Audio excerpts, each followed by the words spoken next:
Most people have heard of HPV, but many people don't actually know what it is. Some people think it only affects women. Some people think if there is no symptoms, then it is not important. Some people even confuse HPV with HIV.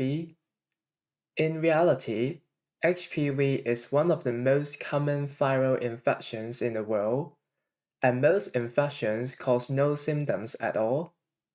So this creates an interesting question.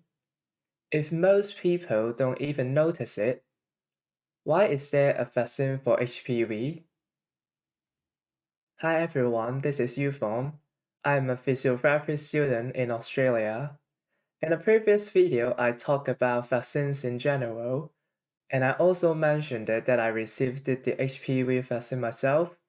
So in this video, I want to focus specifically on HPV.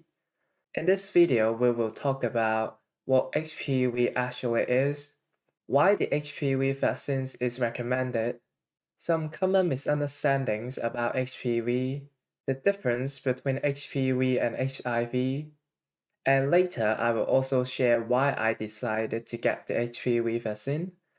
Let's start by understanding what HPV actually is.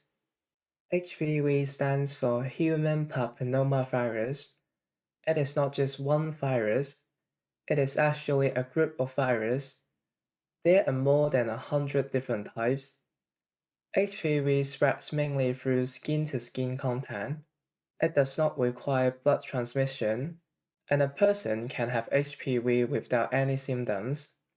This is very important because many people think if there are no symptoms, then nothing is happening. But HPV often infects the surface cells of the body. These are called epithelial cells. They are the cells that form the skin and the lining of areas like the mouth, throat, and genital region. In most cases, when someone is infected with HPV, the immune system cleans the virus naturally. This usually happens within 1 to 2 years. So infection does not automatically mean something serious will happen. The main concern is not the initial infection. The main concern is persistent infection.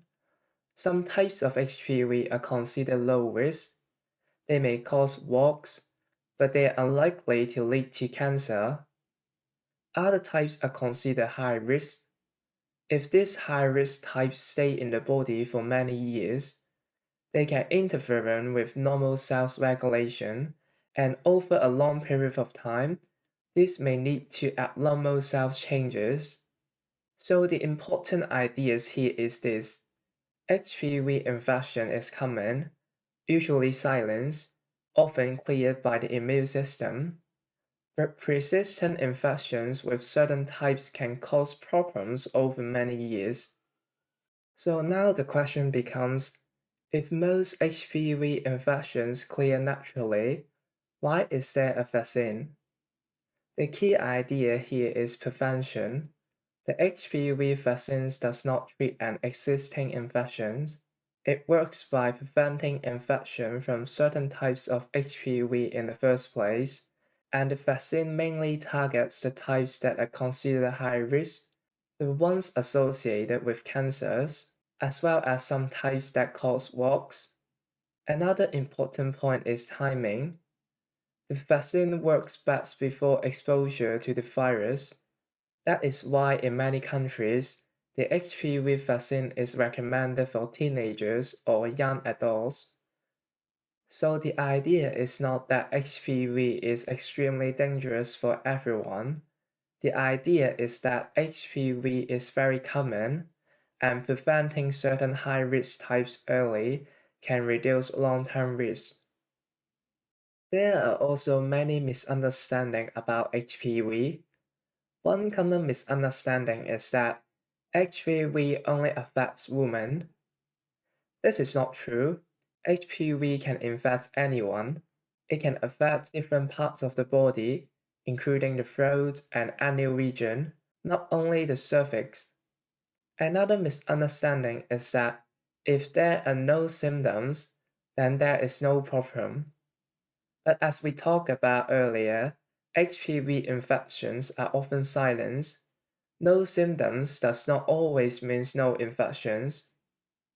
Another misunderstanding is that only people with many sexual partners will get HPV, but HPV is very common, and transmission can happen through skin-to-skin contact, so this is not simply a question of lifestyle or morality.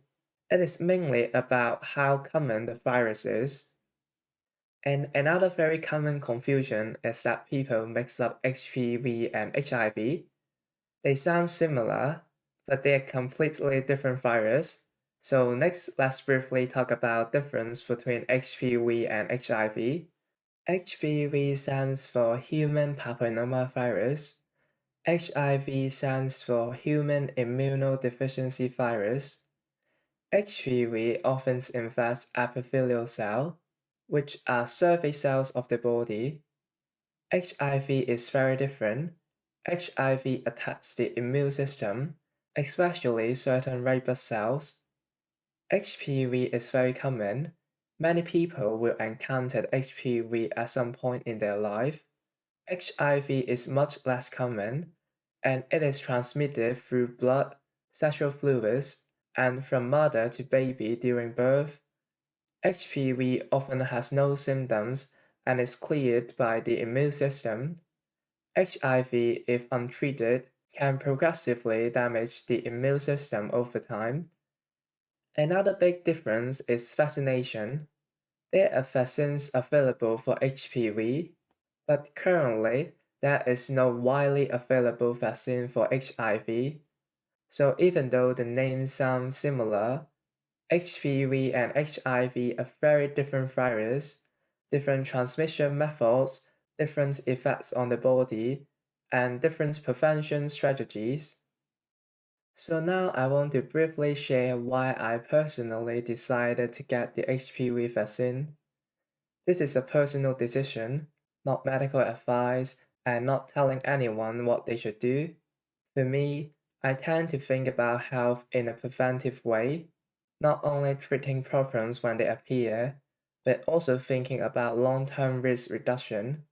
Since HPV is common, and some high-risk types are associated with cancer many years later, I decided to take it as a preventive measure. Another reason is that vaccines work best before exposure, so from a timing perspective, it makes sense for me to do it earlier rather than later. So for me, this decision was more about long-term preventive health rather than reacting in a current problem. Again, this is just my personal decision-making process.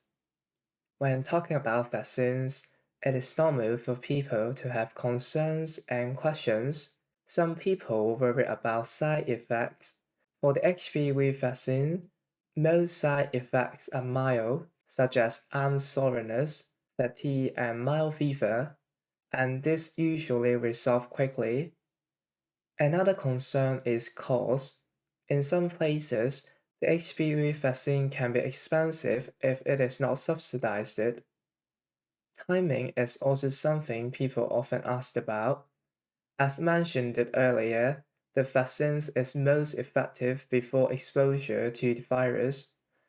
It is also important to understand that the vaccine does not cover all HPV types and it does not treat existing infections, so it is not a perfect protection, but it is a preventive measure against several common high-risk types. So like many things in health, it is about understanding benefits, limitations, and making informed decisions. Understanding topics like this is important, not to create fear and not to tell people what they must do, but to help people understand how health works and how we make long-term health decisions. Understanding is always more important than simply following or rejecting something. This is YUFORM. Thanks for watching, and I'll see you next time.